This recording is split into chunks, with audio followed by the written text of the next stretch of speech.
Great. So it's really great to be here today. So let me give you kind of an outline. I put the outline up here because it's sort of a more, the document is sort of a 4 to 60 years. I'm not going to get all the details. But it really starts with actually work at Kildetoft-Nakano and it runs through Projectives. And the nice thing about this is it all sort of ties together. So we have 5 things together. And so that's what allows us to make progress in finding counterexamples, solving conjectures, and actually prove some of this conjecture. Okay, so the first thing I should mention is that this is joint work with Steinberg, Cornelius Dillon, and Paul Sobaje. And oops, let me see. Slide.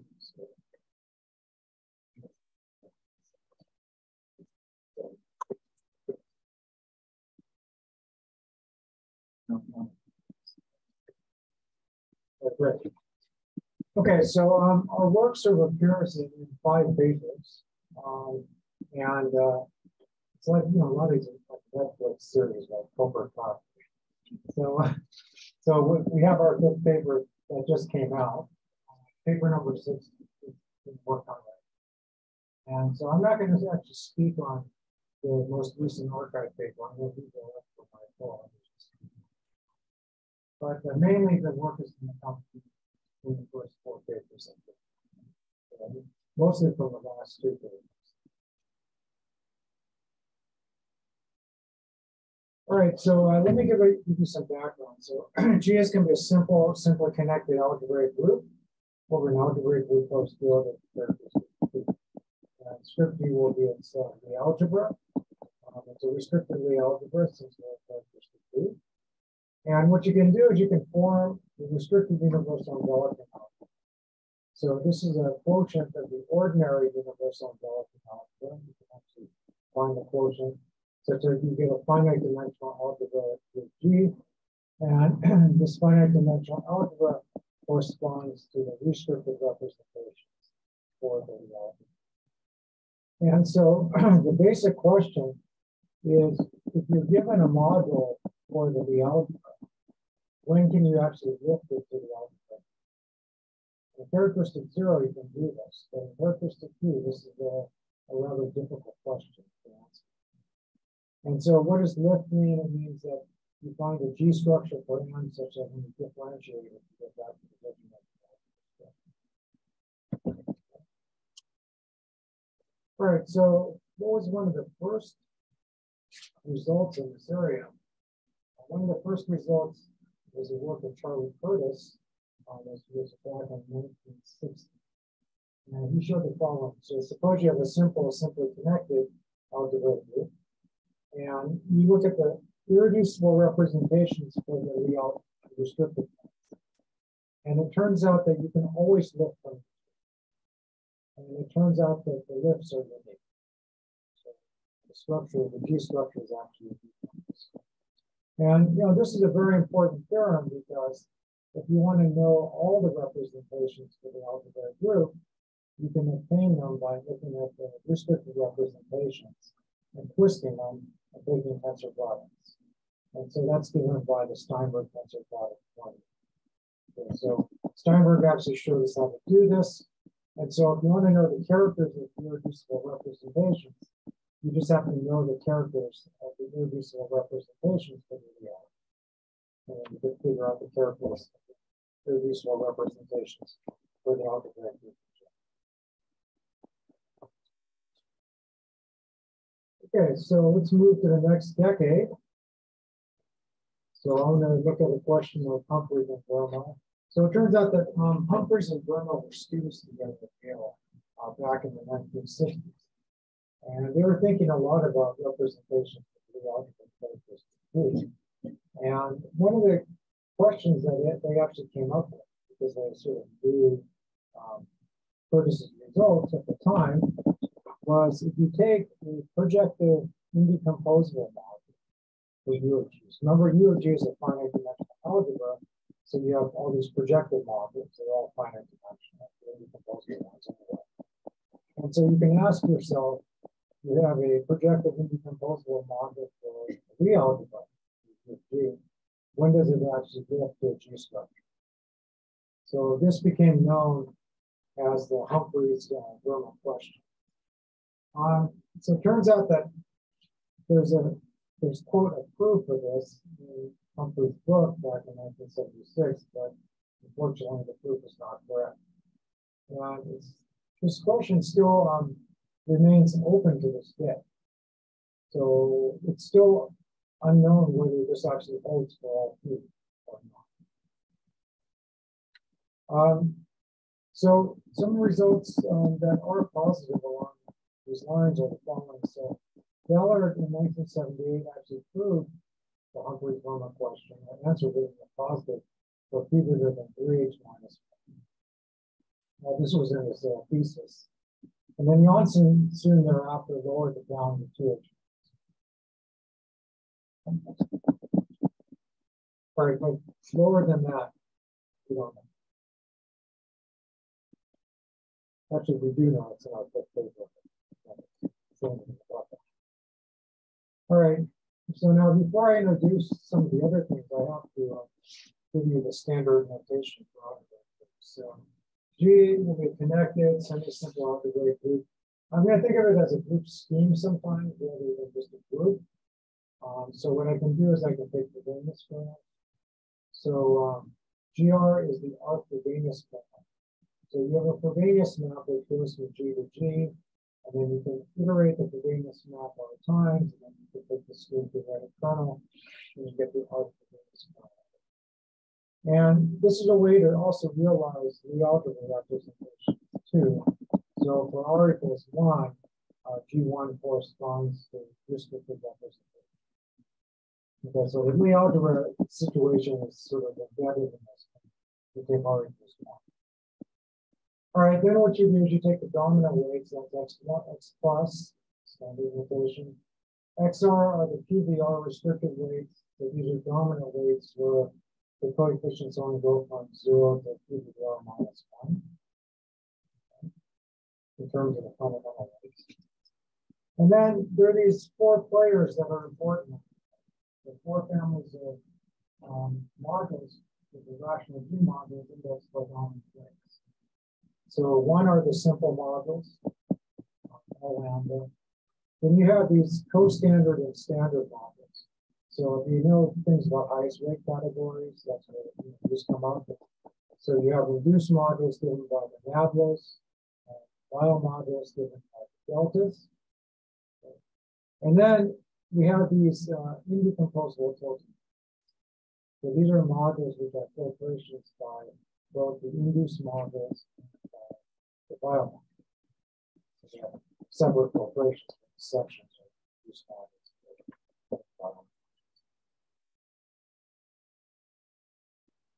Okay. All right, H is the Coxeter number associated with the root system for G. Rho is the Weyl weight, which is the sum of fundamental weights. And then if you take the Steinberg, so this is a very special module because this module is an induced module, it's a Weyl module, it's an irreducible module, it's also projective over GR. And so it's the irreducible module with highest weight PVR minus. And we just, we defined Q1 before, so we can just define QR in the same way. It's a projective cover of the irreducible representation for GR. Okay. So GR corresponds to some finite dimension algebra too. It's called a distribution algebra. So you have projective covers. And then finally, what I want to do is I want to twist weights. So if I take a weight, lambda, I want to define lambda hat as 2 rho minus 1 rho plus W0 lambda. This will come up later on. It's just a sort of nice shorthand.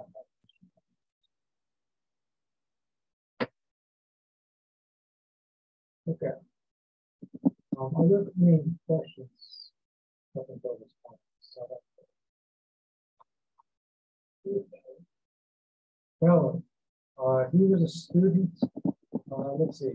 I think there's a student at Wisconsin. He went to the University of Washington. So his results known, but then after that, he didn't like the stuff.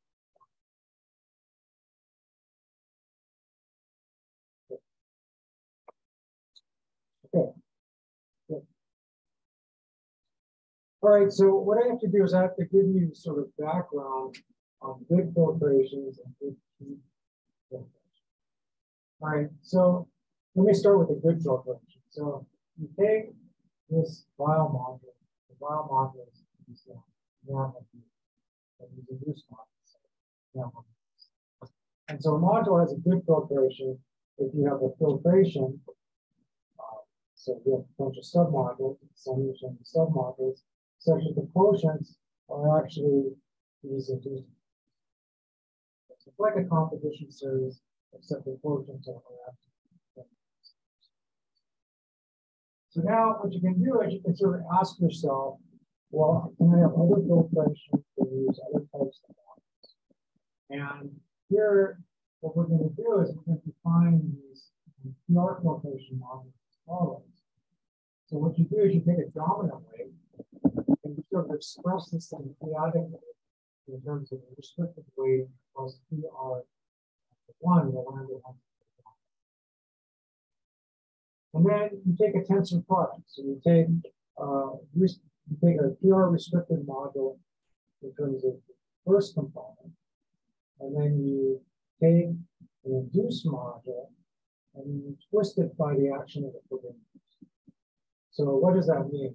Well, it means that if you take a module there, so what's that? That's going to be a representation of G all of that thing, and then you just precompose the R iteration within there. So that module action is just given by composing the R iteration within us with the representation.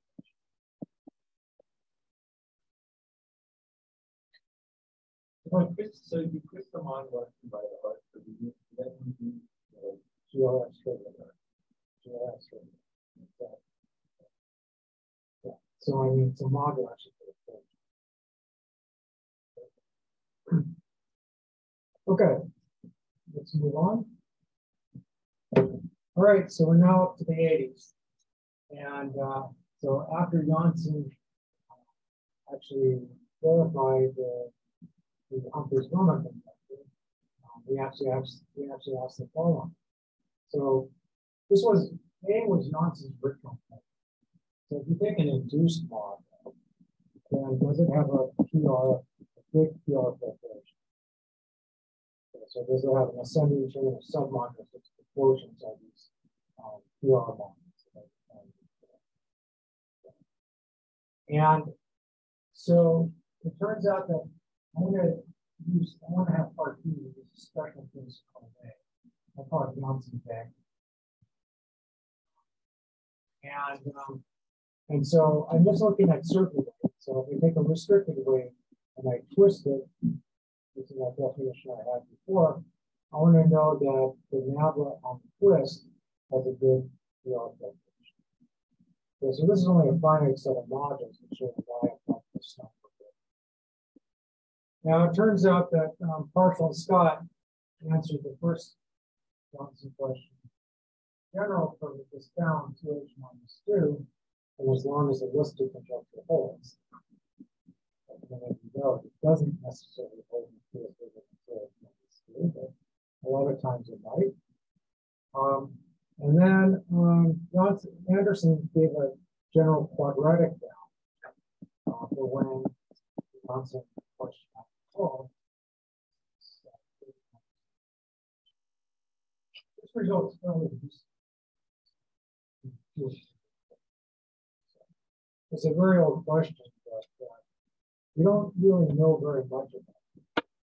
I'll say something more.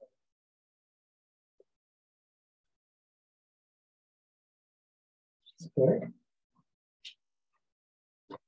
So then the field was sort of dormant for a while in terms of these types of questions until conference at MSRI back in 1990. So back in 1990, I went to this conference. It was the second conference I ever went to, and I took detailed notes. It was a very memorable conference because they're great speakers. Lustig, being out to Steinberg, Scott, Jantzen, Anderson, and the list goes on. Steve Donkin gave a talk, and he presented a series of conjectures. Some of them were disproved, a lot of them still remain open to this day. And probably his most famous conjecture was the conjecture I stated up here. This is known as the tilting model, DTilt. And so basically it says that you can solve the Humphreys-Verma conjecture, Humphreys-Verma problem, by realizing the projective and decomposable model by a tilting model of a certain highest weight. And the highest weight is prescribed via this formula. Okay, so the prediction is that these PIMs are actually tilted. Now, in the same lecture, Donkin introduced another conjecture, and this conjecture interrelates the good p-filtrations with tensoring by the Steinberg. This is a pretty amazing conjecture because it sort of interrelates good filtration and p-filtrations. So it says the following. So if you have a module will actually admit good p-filtration, it can only apply a tensorable module to Steinberg representation.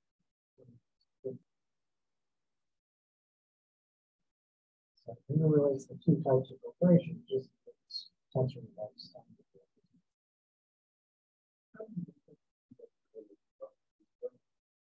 So it turns out that, I'll actually say this later on. So this will imply Humphreys-Verma. Yes, and this stuff is job. So total model. Yeah. So DTilt conjecture implies Humphreys-Verma, but not necessarily the opposite. Good question. Other questions?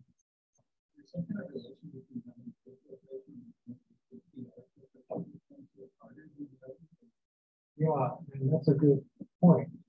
So it turns out that there is a criterion for good filtration using formula.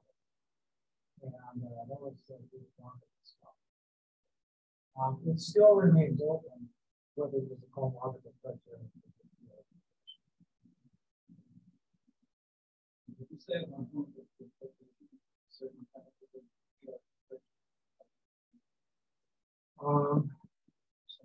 No, they're not.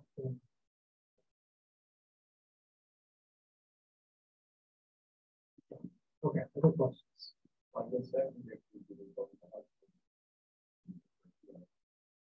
It would. And in fact, that's a good point too. That's how we actually can have this conjecture. I'll mention it. Okay, other questions?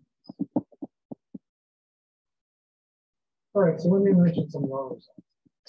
Okay, so the first thing is that if we know the sort of backwards implication of DFilt conjecture, this implies the Jantzen question.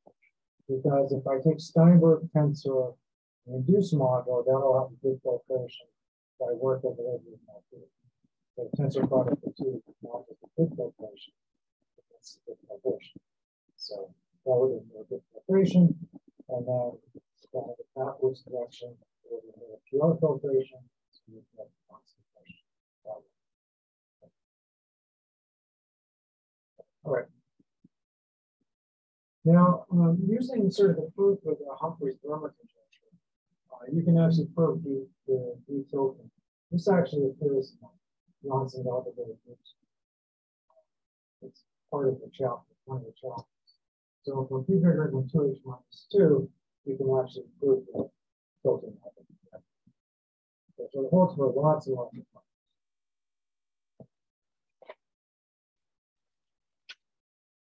So here's what's, to me, one of the amazing things. So if you look at the filtration conjecture forward direction, this can be reformulated.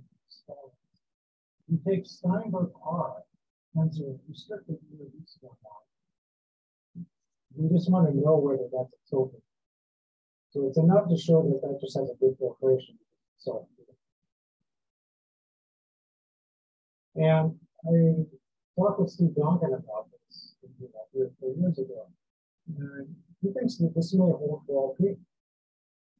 This is an open conjecture, and this may be true for all points, which would be really amazing.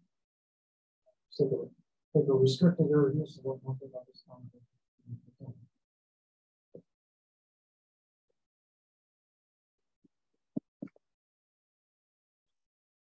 Okay. Now we know this the forward direction of DFilt for pi's bigger than 2h minus 4. Notice this bound slightly smaller than 2h minus 2. And we have more evidence that this is going to be true, and so we know that this is true for all rank 2 groups. So we actually proved this for all rank 2 groups. It was not easy for G2 to set. We eventually got it.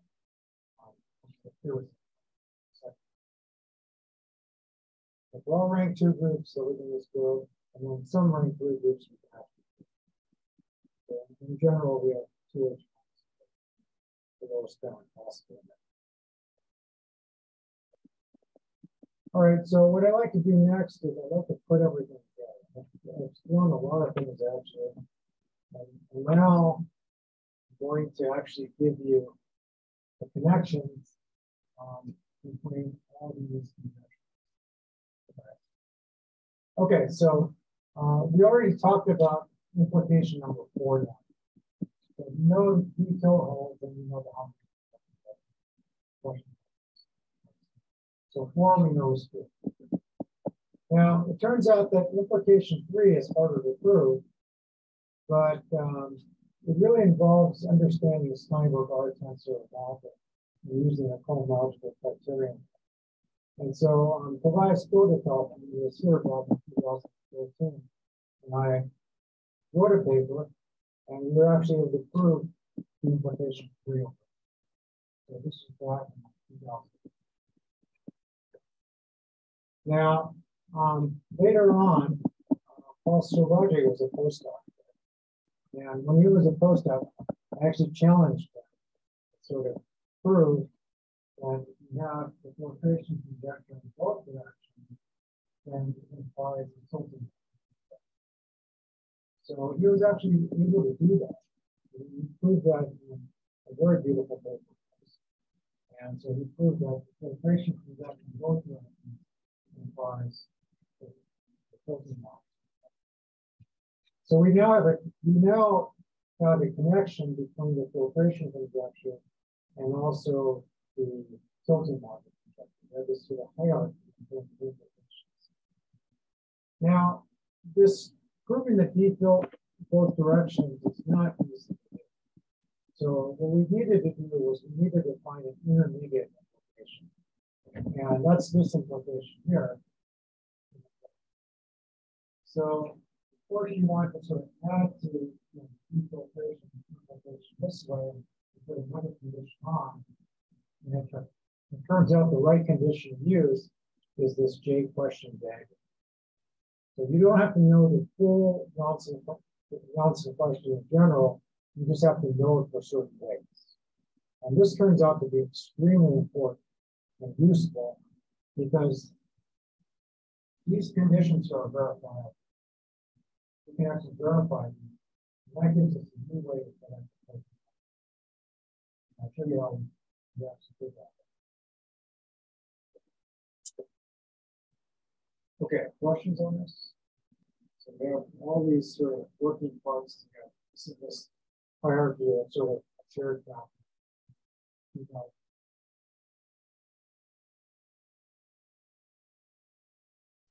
All right, so I want to focus on implication number 2. So again, this is just a restatement of implication 2. So again, to actually get at the tilting model conjecture, then you only have to verify the Steinberg argument to all u in the tilting model problem. So you know this for rank 2. Done. And then you have to actually attack this problem involving showing that these induced modules have a good PR information. Okay, and what I'll do later on is I'll show you some machinery that we use to actually attack this and answer this question. So for rank 2, we can actually answer this using this technique. Now, for a long time, Donkin's tilting module conjecture was probably one of the most famous conjectures in representation of algebraic groups and characteristic group. I know a lot of people have tried to prove this conjecture. I certainly did. Cornelius did. When we got together, we were trying to try to prove the tilting module conjecture. So back in 2018, I was at MSRI and talking to Williamson, and we also told me that to prove the tilting module. And well, all of us tried, but there's actually a reason why we were all not successful. So it turns out that there are counters. So we discovered the first counterexample in 2000. All right, so the first statement is if you look at G2 for P equals 2, then the induced module does not have a good 2 fit. So the Jantzen question is not good. Now, I mentioned there are positive results for this. I think this is the first negative result. That the induced module. So, more importantly, we're actually able to show that the tilting module fails. And in particular, if I take the tilting module T2, this should correspond to the Donkin tilting module projection true. This should correspond to projective independence. But it turns out that for this case, it's not isomorphic. So, so in particular, this splits up in terms of several closing. So the tilting module conjecture is not true. Okay, so we have this counterexample, which is a paper on this. A lot of people were trying to ask whether there are more counters. And it turns out that you can actually produce infinitely many counterexamples. So how do you do that? Well, let me first of all say there are infinitely many counterexamples. There's loads and loads of counterexamples.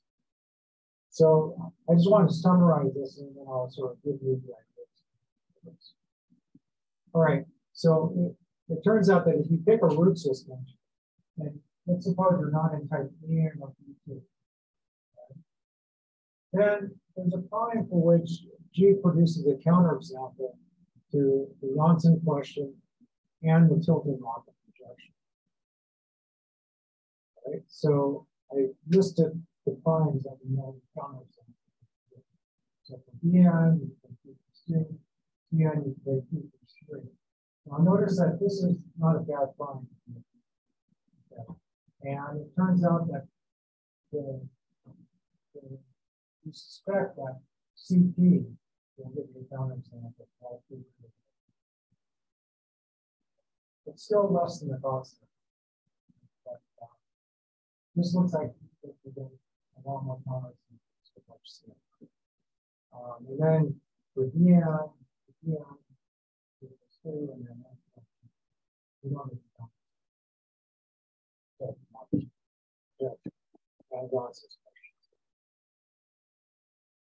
okay, so for most root systems, there are counterexamples for both questions. All right. Well, this is a very good question. So that's open. We suspect it might. Part of it is because you have so much more common things.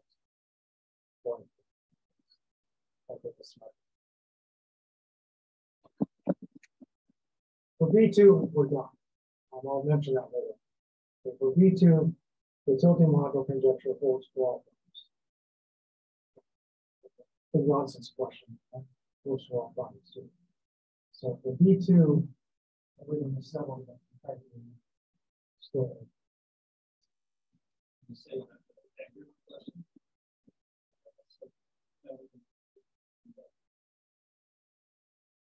Counterexamples is not something. Yeah, I need to think about that for a second. Yeah, I'd have to check whether it's the I mean, we have it. Thanks. Okay, so let me give you an idea of why this works. All right, so the idea is to reduce down to one subgroups. And I just want you to focus in on field. So this kind of gives you a good idea. What you do is you sort of do things for low rank cases. You boost things up for higher. So I just want to focus in on this. This one, so if you have the tilting module conjecture holding for G, then it has to hold for the deficit. So if you actually show it does not hold for the deficit, then it's not going to hold for the deficit. So you can reduce this down to smaller rank situations to handle the first.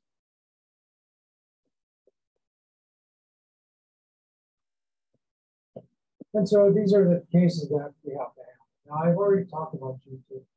So to handle the rest of the cases, we actually have to look at B3, C3. So this is good enough. Use the prior result to get the summary that all right. So this basically says that the tilting module conjecture fails in these cases, and also the Jantzen question also fails too. So for B3, C3. All right, so we had this sort of reduction of rank.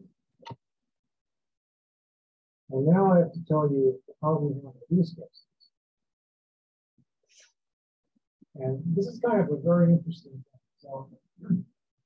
So if there's a connection between the tilting module conjecture and looking at X1 between two simple models. And it's almost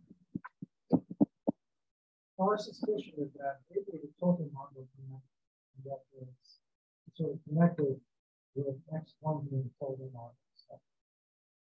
Maybe that's too strong. We're not sure yet.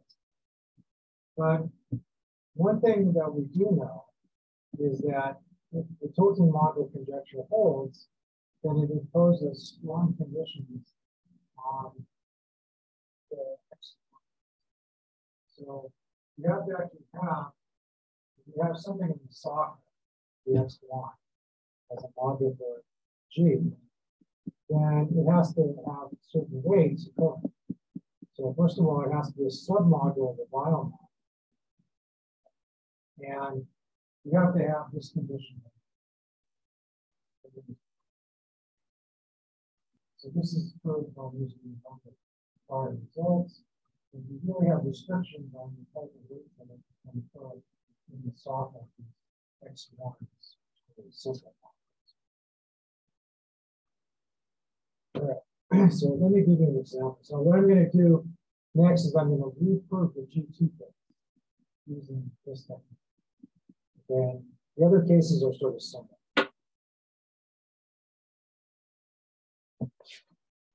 All right, so let's look at G2 revisited. All right, so we use some work from Sin and Weyl and also Jantzen to do this. So let's pretend we take the first module to be a trivial module and the second module to be an irreducible highest rate of -2. Okay? And we construct the x1 of them. And it turns out by their calculation, this thing is just going to be some the highest rate of -2. And then what you do is you do that weight calculation that I mentioned before on the previous slide. Okay, so this stuff, you do this on the you actually compute this right inside. Okay. So that's what we do. We compute the right hand side and we find the element is 2 omega 1 plus omega 2. And now you want to know, remember, you have to have a composition factor sitting down at the bottom, which has a high weight of the form omega lambda, where 2 lambda is less than this amount. Okay. So what are the corresponding Weyl models? They're going to be delta 0, delta omega 1, delta 2. Okay, so an irreducible module has to sit at the bottom of one of these potential modules. Okay. And then you do a calculation. You find out the cycles of these modules. And no omega 2. So the have omega 2 is irreducible. But on the other hand, what is the cycle of this module over here?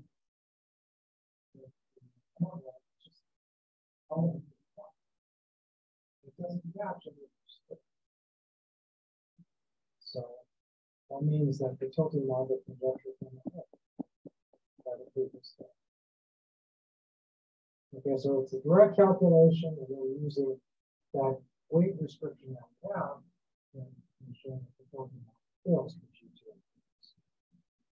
This is a different proof than what we had before.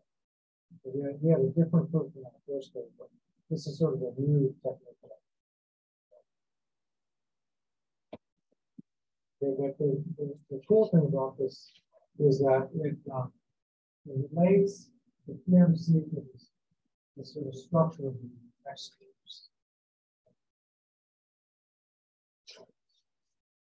Now we'll return to this later.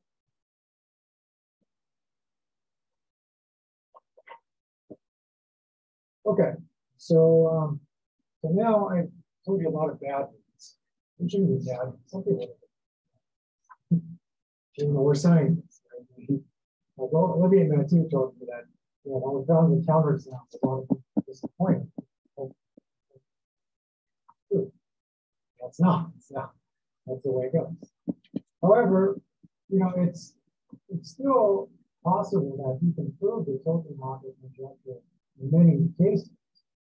And so what we want to do now is we want to actually say when the tilting module conjecture actually holds. Okay. So for the rank 2 cases, we actually were able to accomplish this. And before this theorem, it was only known for types A1 and A2. That's it for 30 years. Not even B2 or G2. No one ever touched it. And they didn't have the technology to do that. With the technology that I presented, we were actually able to handle these cases. Well, I shouldn't say that. For one case, we had quite a bit of work. Okay. Now, let me just remind you what has to be proved.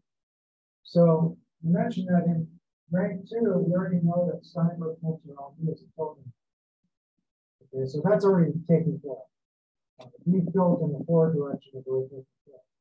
So the only thing we have to do in these cases is to prove Jantzen vague. So we have to prove that when you take a reduce module, if you twist the highest way, it has a good PR. Once you prove this, then this theorem actually follows. All right, now what's the strategy for actually getting big PR filtration inside of inducement? So I'll explain that. All right, so here's the strategy. All right, so the first thing we want to do, and this is kind of an old trick. Okay? This has been around for a long time, but the idea is that we had to really refine this idea. Okay, so when you take a induced module here, you can factor it by a composition between induced modules. So the induced module is an induction from this GRD. So this is the inverse image of R per radius on the GRD, sort of like the attaching field. And then you're taking the baby Burma model. This is like a finite dimensional type of model. And then you want to look at the composition factors of this baby Burma model. And they look like things of the form irreducible template assumption of this type. And then you want to induce up, let's say, a section of this. And so this is a G module. So you come out with a section. And you're left with this thing over here. And it turns out that when you just take this section, it turns out to be a PR filtration. So, everything would be fine and dandy if all the inductions works out. Right? Then you can just do this trick and then it'll be done. But the problem is that the inductions may not work out. You can get cancellation. And so the question of actually using this technique to actually show that you have a good PR filtration involves looking at R1. And if you can show that R1 vanished, then all the sections survive. That makes sense? All right, so what I did, I call this the tiny font theorem. This is actually, you could probably see it. Zoom it. So this is called the tiny font theorem. I don't want you to read the whole thing. I just want you to kind of get what's going on. So again, you filter this G to GRD. So this could be all done. So you take some composition series for that. Okay? And basically, I want to know that I think the reduction from P, and this has a big one. And so one easy thing to say is that if the R1s are 0, then there's no cancellation, everything works out great. But it turns out that you can actually do a little better than that by looking at other conditions. And these are conditions B and C over here. They're more technical. But you actually need to use these in order to apply them. So it really matters in terms of how these composition factors with each other in this induced model.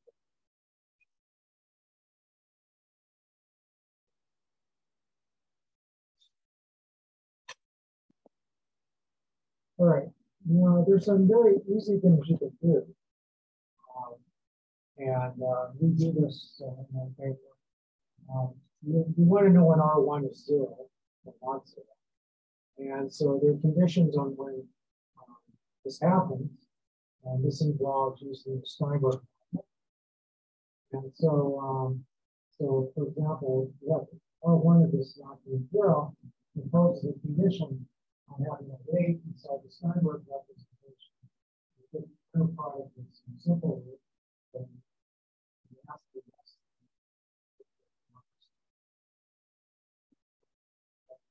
And now some easy consequences turn out to be various cases. So like the type E3, you can actually prove that you have a PR filtration. I'm using this in the previous thing. Because in this case, we have this zero opposite check E3, all the weights, the Steinberg representation satisfy this pattern here. So we have to be bigger than minus 2.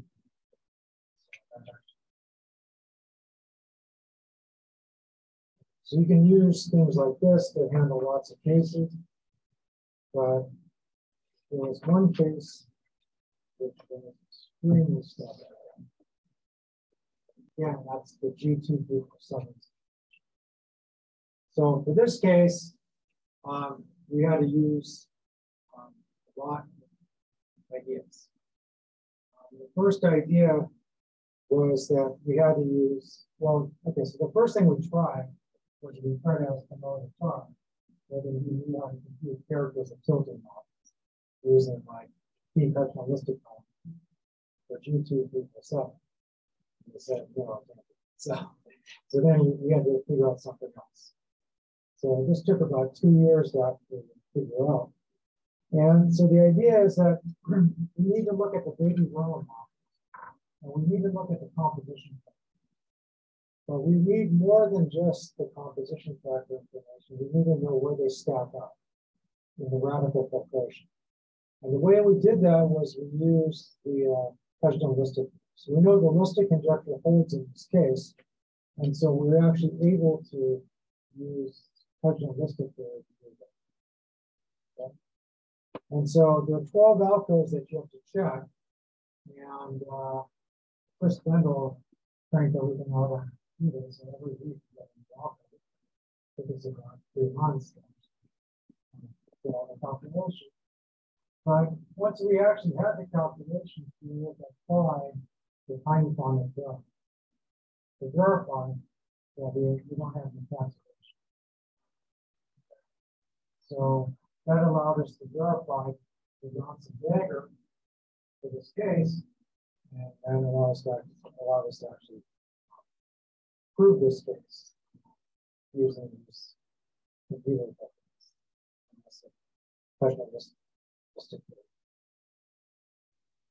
Any questions on this?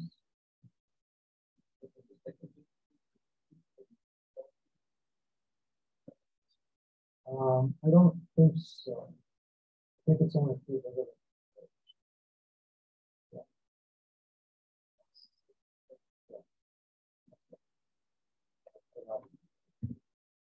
All right, now I want to return, before the end of my talk, I want to return to this question. Actually, this R should be 1. Here, R should be 1.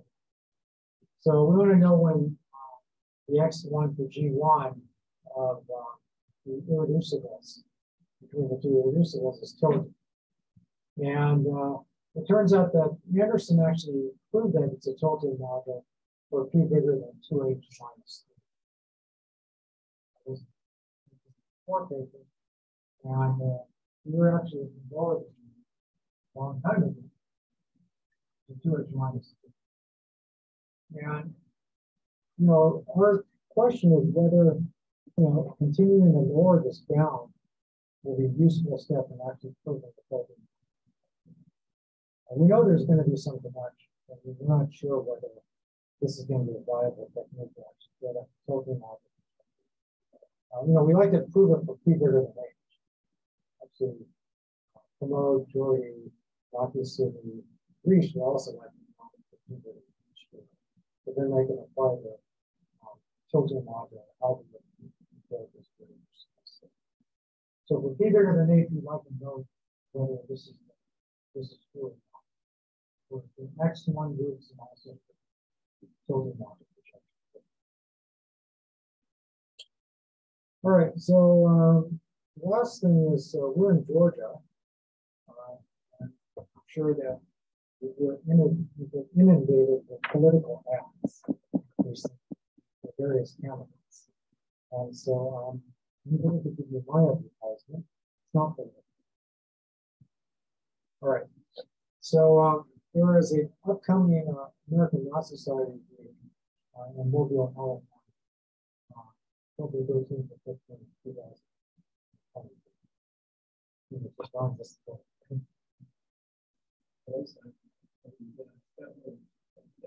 Okay.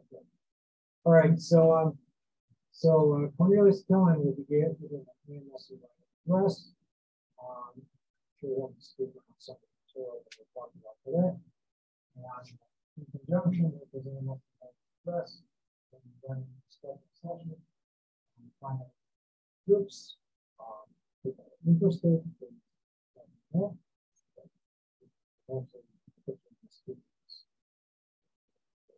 Okay, so thank you for your attention. Alabama is a very nice place to visit. Okay, thanks.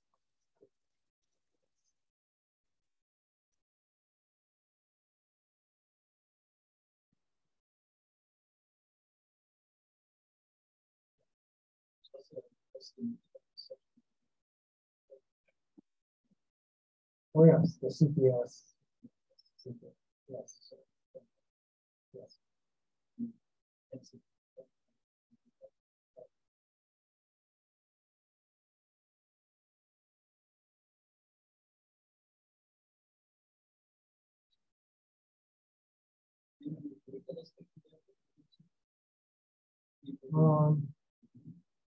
Well, so the result that we used was an Anderson finale. So I think it's been known for rank 2 for quite a while. I don't know exactly.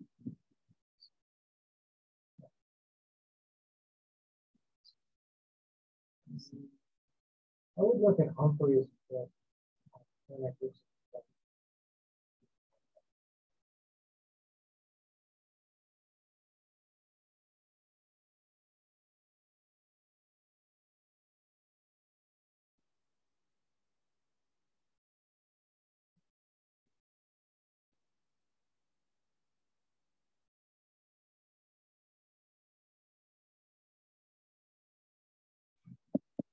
Yeah, there's still a lot of open questions. So one of the big open questions is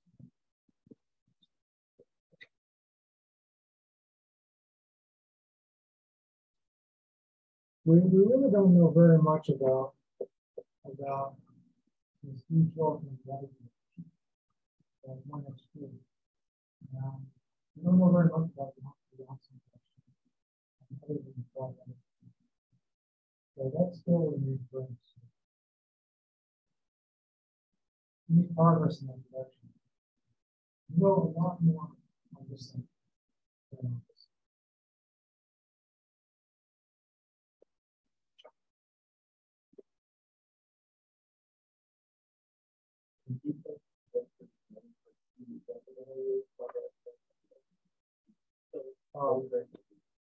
Oh no. So for the backwards direction, there's nothing.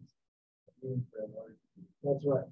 Yeah, that's still like the only thing is a special case of which is the Jantzen question. And that's known for the thing.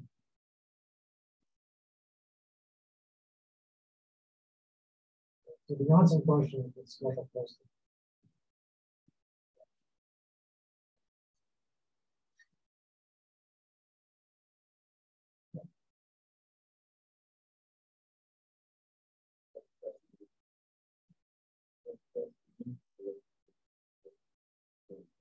That's right. Really nice thing. Or at least some down. Even if it's part of that.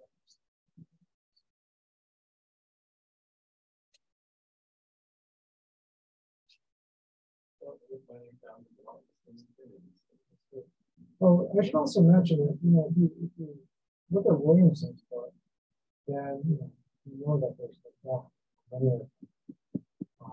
for the rest of them. But here, in these types of problems, it is quite possible to have negative for these conjectures. So we're in the situation where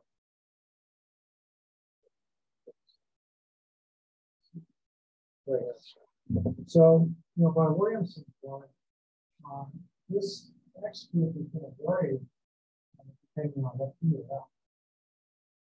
So this is a more global question about whether it's a tilting. So the question about whether it's a tilting model is sort of a more general question, not specific to what the actual structure is. And so these type of questions might be true for some linear, for where the ones. But you know, the structure is very complicated.